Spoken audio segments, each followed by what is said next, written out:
Bersama saya, Masra Malak dalam rentasan berita edisi 1439. Antara paparan utama. Memaknai erti merdeka satu amanah. Sekat portal bangkit sentimen 3R, SKMM Abang Besar Budiman. Di mana PAS wajahnya diletakkan?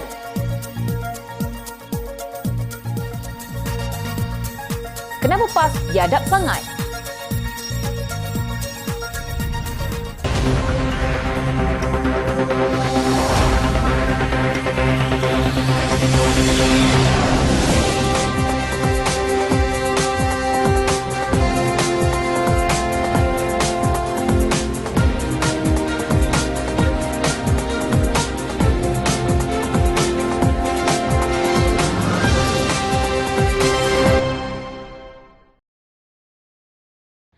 Assalamualaikum dan salam sejahtera.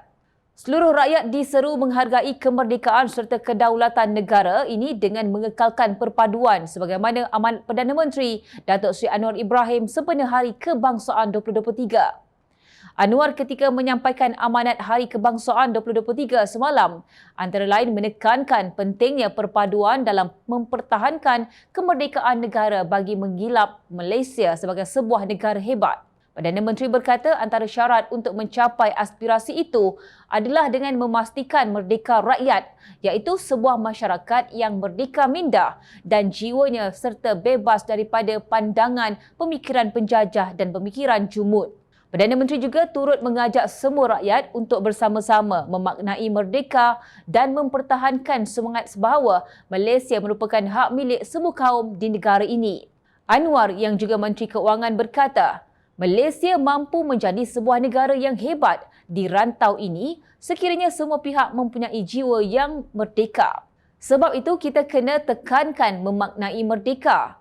Dari pimpinan tertinggi sehingga rakyat harus tahu bahawa negara ini adalah satu amanah. Segala kuasa yang ada di peringkat kecil di kampung, penghulu atau pejabat daerah sehinggalah di Jabatan Perdana Menteri JPM mesti melahirkan manusia yang jiwanya juga merdeka. Memaknai merdeka maknanya segala khazanah, segala kekuatan dan usaha untuk mengembalikan hak kepada rakyat, mengangkat martabat negara ini dan saya yakin Malaysia akan muncul sebagai negara hebat di Asia Tenggara, katanya lagi.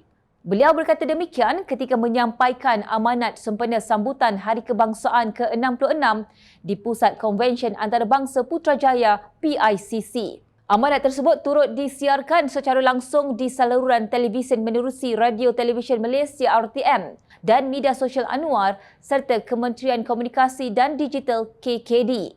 Mengulas lanjut, Anwar berkata setiap lapisan masyarakat daripada pemimpin tertinggi sehingga rakyat perlu mempertahankan kemerdekaan negara bukan sahaja dalam aspek keamanan tetapi daripada golongan elit yang angkuh memunggah kekayaan negara. Kita telah berjaya menggantikan elit politik, ekonomi dan sosial Inggeris dengan kalangan pribumi dan rakyat tempatan.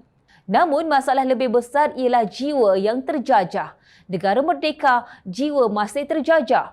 Elit yang baru mengambil alih warna kulitnya lain tetapi sikap keangkuhan dan aktiviti membunggah kekayaan itu diteruskan, tegas Anwar. Perdana Menteri berkata tiada siapa yang boleh mempertikaikan perkara mutlak yang disebut dalam perlembagaan negara. Masalah di negara ini bukan masalah perbezaan kaum, budaya ataupun agama. Allah jadikan perbezaan untuk kenal dan hormat di antara satu sama lain dan kita mesti terima kenyataan itu. Tiada siapa boleh mempertikaikan peruntukan-peruntukan mutlak, kukuh dalam perlembagaan negara kita. Soal bahasa Melayu, soal Islam agama persekutuan, soal hak keistimewaan Melayu Bumiputra dan kedaulatan negara, tegas beliau lagi. Amanat yang disampaikan Perdana Menteri turut mengingatkan penjajahan itu bukan sahaja berlaku secara fizikal tetapi turut mempengaruhi minda. Justru sektor pendidikan memainkan peranan penting dalam mempertahankan kemerdekaan negara dan rakyat dapat memahami nilai demokrasi, hak asasi manusia dan tanggungjawab anak bangsa sebagai warga negara. Mesej Perdana Menteri jelas iaitu supaya rakyat harus merdeka dalam erti sebenarnya perlu dihayati semua untuk membolehkan bangsa Malaysia bergerak dengan acuan sendiri tanpa dipengaruhi mana-mana pihak. Keharmonian kaum teras perpaduan dan kita kena sedar Malaysia negara majmuk dengan pelbagai etnik. Jadi kita perlu saling menghormati dan menghargai. Di samping itu, penjawat awam perlu memainkan peranan penting dalam merealisasikan hasrat kerajaan untuk menjadikan Malaysia sebagai negara yang hebat dengan melaksanakan perubahan mengikut era digital kini yang lebih efektif dan efisien. Justru, setiap warga negara bertanggungjawab dalam memerdekakan jiwa untuk membantu kerajaan mempertahankan kemerdekaan bumi bertuah ini agar nikmat dapat dikecapi generasi akan datang di bumi berdaulat bernama Malaysia. Malaysia Madani, tikad perpaduan, penuhi harapan, salam kemerdekaan. Suruhanjaya Komunikasi dan Multimedia Malaysia SKMM mengambil tindakan terhadap TV Pertiwi di bawah Akta Komunikasi dan Multimedia 1998 AKM 1998. SKMM dalam satu kenyataan memaklumkan pihaknya berasa kesal susulan kenyataan yang dikeluarkan oleh TV Pertiwi memandangkan proses siasatan terhadap portal itu masih dijalankan. TV Pertiwi dalam kenyataan memaklumkan SKMM menghantar email meminta mereka menurunkan 6 kandungan yang didakwa cuba membangkitkan sentimen kebencian terhadap institusi raja, perkauman dan agama yang boleh menjejaskan ketenteraman awam serta keharmonian dalam negara. Menurut kenyataan itu, tindakan tersebut diambil sebagai menjalankan kewajipan mengikut akta sedia ada. Kami teguh dalam menghalang sebarang perlakuan atau percubaan melakukan kesalahan terutama yang berkaitan dengan kandungan yang palsu dan jelik, kata kenyataan itu.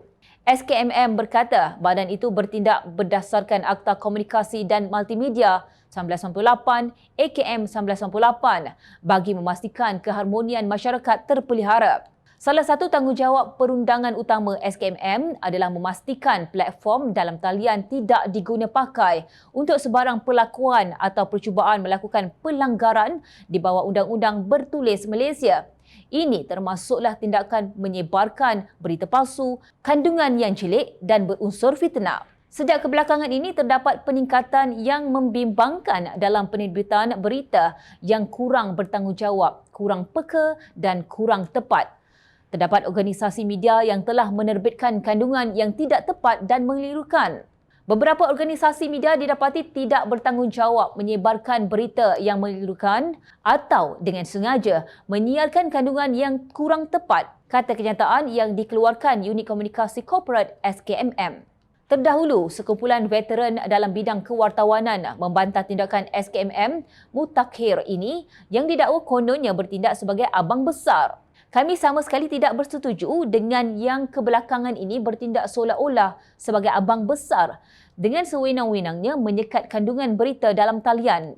Apa yang lebih membimbangkan adalah kebanyakan kandungan yang dilabelkan sebagai menyinggung itu hanyalah laporan dan pendapat yang dianggap kritikal terhadap kerajaan, kata mereka dalam kenyataan bersama hari ini. Kumpulan itu terdiri daripada bekas pengerusi Media Prima, Johan Jaafar, tokoh wartawan Ikadir Jasin, pemilik kumpulan Karang Krafsin yang berhad, Husamuddin Yaakob, bekas pengurus besar bernama Azman Ujang, bekas Ketua Pegawai Eksekutif Institut Akhbar Malaysia MPI, Chamil Waria, bekas Ketua Pengarang bernama Yong So Hyung dan Zakaria Wahab dan bekas pengarang yang kini penganalisis politik G. Manigmaran. Merujuk teguran 8 wartawan veteran yang membantah tindakan SKMM terhadap beberapa portal berita yang menyiarkan kandungan tidak wajar haruslah difahami semuanya dibuat berdasarkan kepentingan negara. Apa juga tindakan yang diambil SKMM bukan secara serembono atau diputuskan hanya atas lagak sebagai abang besar tanpa pertimbangan ataupun kajian. Pengarah Komunikasi Wanita Keadilan Pusat Nuraini Nordin berkata, SKMM bersifat budiman dan membuat pertimbangan yang matang demi menjamin keharmonian negara. Jauh sekali tindakan itu diambil semata-mata kerana kritikan yang dibuat terhadap kerajaan. Kerajaan Madani pimpinan Datuk Seri Anwar Ibrahim secara umumnya adalah sangat terbuka dan sedia menerima kritikan. bahkan kerap kali dihentam atau dibalun dengan keras oleh pelbagai pihak melalui pelbagai platform media. Tetapi demi kepentingan negara dan menjaga keharmonian masyarakat berbilang kaum di negara ini untuk jangka masa panjang, kandungan yang mengelirukan, tidak tepat serta boleh membawa kesan buruk sudah semestinya harus dipantau dan disekat. Ini kerana jika tidak diawasi dan disekat, bom jangka pergaduhan dan rusuhan boleh meletus bila-bila masa saja. Jika sampai itu berlaku, siapa yang rugi akhirnya? Soal beliau. Lagi pula, dalam dunia ini, bahkan dalam apa juga perkara, kebebasan mutlak mungkin lebih membawa keburukan daripada kebaikan. Di rumah, di sekolah, di tempat kerja dan pelbagai aktiviti lainnya, semua mesti ada peraturan atau kepatuhan yang mengawalnya. Dengan dikenali sebagai bekas wartawan ternama, lagi dihormati dan tauke media 8 tokoh yang memberi teguran terhadap SKMM itu tentu masih ingat bahawa ketika mereka menjadi ketua sebelum ini atau masih lagi mengetuai media sehingga sekarang, tulisan wartawan bawahan mereka pun perlu ditapis dan disunting terlebih dahulu sebelum disiarkan. Kadang-kadang ada juga tulisan wartawan yang diputuskan tidak disiarkan. Tambah Nuraini yang pernah terlibat sebagai wartawan selama 25 tahun. Sesungguhnya, proses yang sama juga dilakukan SKMM dalam dunia langit terbuka sekarang ini berikutan kebanjiran portal bebas atas talian. Tanpa sebarang awasan ataupun sekatan, bebas melapor dan menulis apa sahaja, seterusnya bebas pula dibaca oleh semua. Percayalah, bukan lebih banyak tamadun akan terbina, sebaliknya hanya kemusnahan yang akan menjelma. Dalam hal ini, tiada sikap abang besar dalam tindakan SKMM itu, sebaliknya untuk memastikan agar negara ini terus selamat untuk diwarisi kepada anak cucu kita semua. Kenapa pula ada yang panas? Kenyataan yang pelik tetapi benar adalah Parti Penunggang Agama PAS akan memuji DAP sebagai parti yang progresif dan menjunjung perlembagaan apabila mereka sedang bekerjasama. Namun, apabila bercerai, DAP pula dituduh komunis dan mengancam Islam. Pendirian PAS berubah setiap kali pilihan raya, tetapi orang Islam percaya dengan apa yang diperkatakan. Presiden Parti Amanah Negara Amanah Datuk Seri Muhammad Sabu mendakwa Presiden PAS Tan Sri Abdul Hadi Awang sering mengeluarkan fatwa yang berubah-ubah setiap kali menjelang pilihan raya. Ahli Parlimen Kota Raja itu berkata, contohnya sebelum ini pernah menyatakan akidah orang UMNO sudah rosak. Tetapi selepas itu, boleh bersama dengan parti tersebut dengan alasan UMNO dan BN adalah anugerah Allah. Begitu juga boleh bersama DAP sebelum ini kerana parti itu didakwa menyokong perlembagaan dan menyokong demokrasi. Bahkan selepas pilihan raya pada 2013, Presiden PAS berkempen untuk calon DAP di Teluk Intan, katanya. Beliau berkata demikian ketika berucap dalam ceramah khas membongkar pembohongan Hadi Awang di Taman Sri Kasih Isnin lalu. Turut hadir Pengarah Komunikasi Amanah Khalid Abdul Samad, Ahli Majlis Tertinggi UMNO Datuk Seri Ahmad Maslan dan Pengerusi Amanah Johor Aminul Huda Hassan. Dalam pada itu, Muhammad atau lebih dikenali sebagai Mat Sabu mengakui terkilan dengan Abdul Hadi apabila turut bersekongkol menumbangkan Kerajaan Pakatan Harapan PH selepas 22 bulan memerintah menerusi langkah Sheraton. Sepatutnya dia tidak bersetuju bersama kumpulan Sheraton tumbangkan kerajaan. Patutnya dia cakap sabar, kita sedang menuju kemenangan. Sabar sikit, kita boleh ambil alih kerajaan persekutuan. Tetapi tidak, sebaliknya bersama gerombolan tumbangkan kerajaan. Baru-baru ini dia ulang lagi. Selepas PRN di 6 negeri akan tukar kerajaan persekutuan. Lepas PRK di Johor nanti, dakwa lagi akan tukar kerajaan persekutuan, ujarnya. Dalam pada itu, Parti Amanah Negara Amanah Selangor menafikan tindakan bekas ahli dan pemimpin PAS yang menyertai Amanah kerana takut kalah dalam pilihan raya.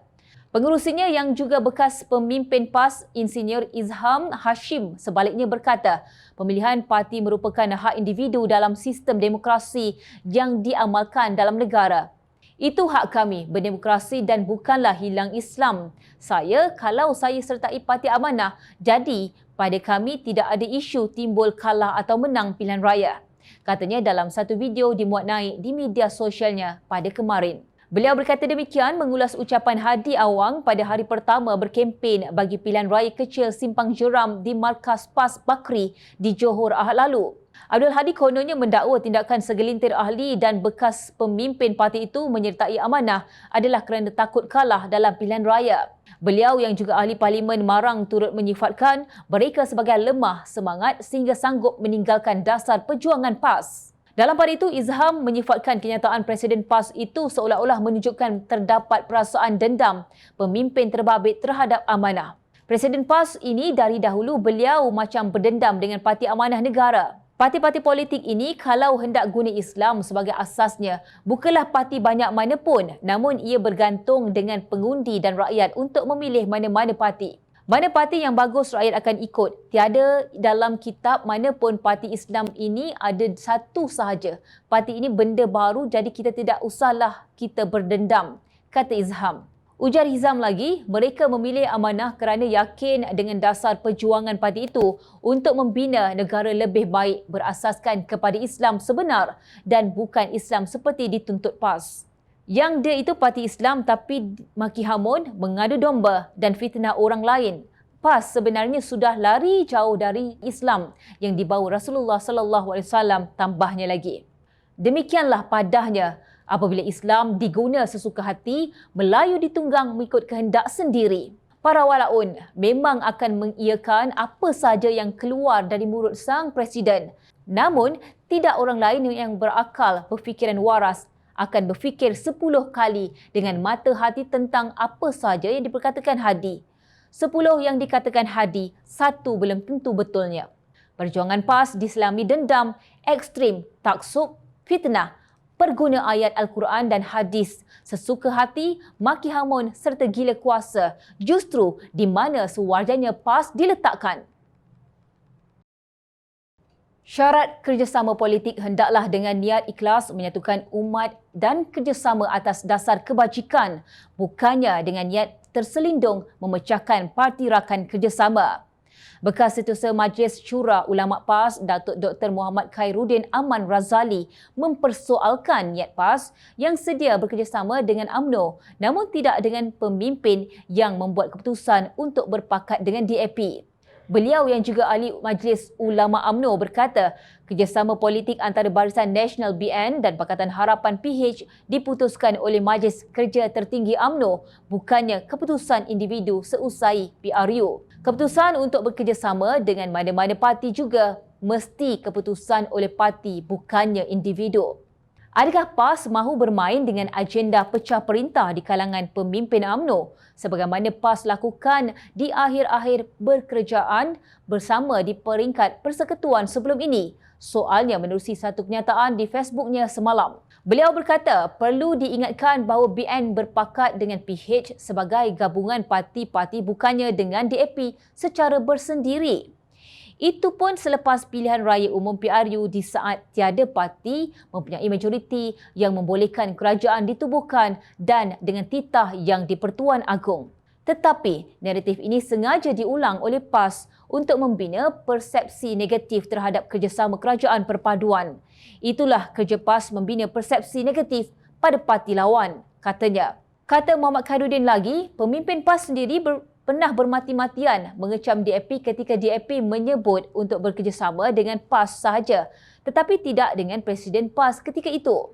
Dengan nada tidak tahu malu dan tanpa rasa hormat, PAS menzahirkan keyakinan kononnya UMNO akan bersama mereka dan bersatu apabila Datuk Seri Dr. Ahmad Zahid Hamidi tidak lagi menjadi Presiden Parti Melayu terbesar itu. Ahli Majlis Syura Ulama PAS Mahfuz Muhammad berkata, dengan bersatunya ketiga-tiga parti Melayu terbesar itu nanti akan dapat merealisasikan hasrat untuk terus menguasai kepimpinan negara. Saya yakin dan percaya apabila Zahid tidak jadi Presiden UMNO lagi nanti, saya yakin dan percaya tiga-tiga parti besar Melayu iaitu UMNO bersatu dan PAS akan bersatu. Maka insya-Allah kita akan kuat dan kukuh untuk terus memimpin dan menguasai negara Malaysia tercinta ini. Katanya ketika berucap pada ceramah kelompok Ambang Merdeka Perikatan Nasional di Kampung Jeram Muar di Johor malam tadi.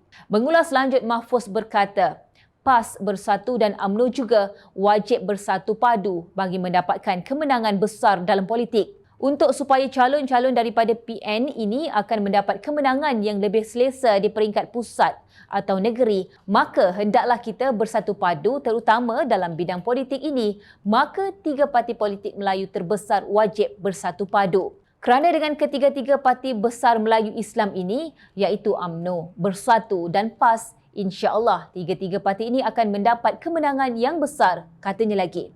Mahfuz berkata ketika PAS dan Bersatu bergabung pun mereka sudah berjaya menguasai 74 kawasan parlimen. Demikianlah biadabnya PAS dalam memahami maksud perjuangan hipokrit mereka. Lain betul nadanya apabila berceramah di Johor yang dilihat sebagai kubu kuat UMNO. Semalam, Presiden UMNO Datuk Seri Dr. Ahmad Zahid Hamidi berkata, UMNO tidak berhasrat untuk menjalinkan semula hubungan kerjasama dengan parti atau pemimpin yang bermuslihat. Ahmad Zahid yang juga Timbalan Perdana Menteri berkata, kerjasama harus datang daripada keikhlasan dan bukan manipulasi serta beberapa tindakan yang tidak dialu-alukan kerana penuh dengan muslihat. Mana-mana pemimpin dan parti yang sangat bermuslihat, saya tidak fikir kita iaitu UMNO harus revisit hubungan itu. Katanya ketika ditanya pemberita untuk mengulas laporan PAS masih terbuka untuk meneruskan agenda penyatuan ummah bersama UMNO. Dilaporkan Timbalan Presiden PAS Datuk Seri Tuan Ibrahim Tuan Man berkata, PAS masih mengambil sikap sedemikian memandangkan ummah khususnya orang Melayu masih memerlukan penyatuan. Reaksi Tuan Ibrahim itu adalah sebagai mengulas kenyataan bekas Ahli Majlis Tertinggi UMNO, Datuk Seri Tajuddin Abdul Rahman yang menyatakan keperluan supaya semangat muafakat nasional MN dihidupkan kembali, khususnya membabitkan dua parti itu. Mungkin kerana tidak tahan panas telinga dengan kenyataan Zahid, maka tanpa sedikit pun rasa malu, mereka secara terbuka kononnya ingin bekerjasama dengan UMNO dengan menyebut jika Zahid bukan lagi presiden. Bukankah itu biadab dan tidak beradab? Ingat, rakyat sentiasa memerhati. Jom Channel ingin mengucapkan jutaan terima kasih kepada semua penyokong Jom Channel dan kepada yang berminat untuk memberikan sumbangan bagi membolehkan kami meneruskan perjuangan menyampaikan berita yang benar. Sumbangan boleh dibuat melalui akaun bank yang tertera. Suara rakyat kami sampaikan demi negara tercinta. Teruskan bersama kami di Jom Channel untuk mendapatkan berita politik tanah air. Saya Masra Malak, jumpa lagi. Assalamualaikum.